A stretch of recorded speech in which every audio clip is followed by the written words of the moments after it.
गजेंद्र को ग्राह के चुंगल से मुक्त कराना। श्री सुखदेव जी ने बताया कि क्षीर सागर में त्रिकुट नाम का पर्वत था। त्रिकुट की तराई में भगवान वरुण के उद्यान में ऋतुमान सरोवर था।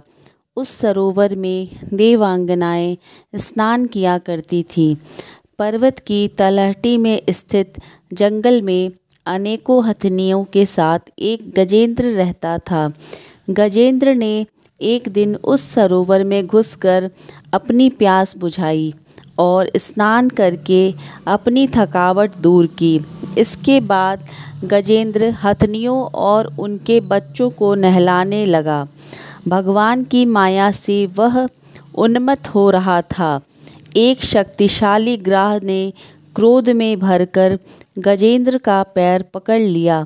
गजेंद्र ने अपनी पूरी शक्ति लगाकर ग्राह से अपना पैर छुड़ाना चाहा। लड़ते लड़ते पूरे 1000 वर्ष व्यतीत हो गए, परंतु वह सफल न हो सका। गजेंद्र की शक्ति कमज़ोर होती गई, परंतु ग्राह जल का जीव होने के कारण उसकी शक्ति में कोई परिवर्तन न हुआ। गजेंद्र भगवान की शरण लेकर प्रार्थना करने लगा। गजेंद्र पूर्व जन्म में प्राप्त श्रेष्ठ स्रोत के द्वारा भगवान की स्तुति करने लगा कि हे प्रभु, मेरी रक्षा करो।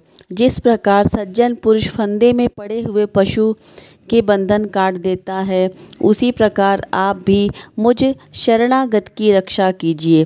भक्तों का कल्याण करने में आप कभी विलंब नहीं करते हैं। आपके चरणों में मेरा नमस्कार है। विश्व के एकमात्र आधार भगवान ने देखा कि गजेंद्र बहुत दुखी है। उसकी करुण पुकार सुनकर चक्रधारी भगवान श्री हरि अपने वाहन गरुड़ पर बैठकर चल दिए। उनके साथ देवता भी भगवान की स्तुति करते हुए चल पड़े।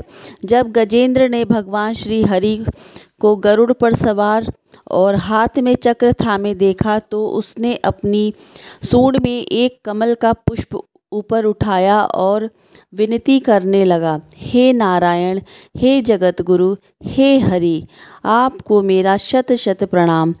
भगवान अपने वाहन गरुड़ को छोड़कर सरोवर में कूद पड़े और गजेंद्र के साथ ग्राह को भी सरोवर से बाहर खींच लिए।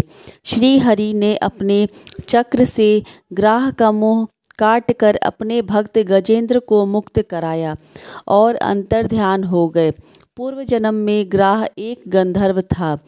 केवल ऋषि के शाप के कारण उसे अगले जन्म में ग्राह की योनि प्राप्त हुई। भगवान श्री हरि की कृपा से ग्राह भी शाप से मुक्त हो गया। गजेंद्र पूर्व जन्म में द्रविड़ देश का पांड्य वंशी राजा था। उसका नाम इंद्रद्युम्न था। वह राजपाट त्याग कर तपस्वी का वेश धारण कर मलय पर्वत पर भगवान की आराधना में लग गया था। उसी समय अगस्त्य मुनि वहां आए और उससे बोले, तूने गुरुजनों से शिक्षा ग्रहण नहीं की है, तेरी बुद्धि हाथी की तरह है। उसे मुनि ने हाथी बन जाने का श्राप दिया। इस कारण उसे हाथी की योनि में जन्म लेना पड़ा। भगवान का स्पर्श पाते ही वह गजेंद्र की योनि से मुक्त हो गया। तो ये थी गजेंद्र मोक्ष की कथा, जिसको सुनने, पढ़ने और श्रवण करने मात्र से सारे कष्टों से मुक्ति मिलती है। अगर कोई पुराना से पुराना भी कर्ज होता है तो उससे भी छुटकारा मिल जाता है। श्री ओम नमो भगवते वासुदेवाय नमः।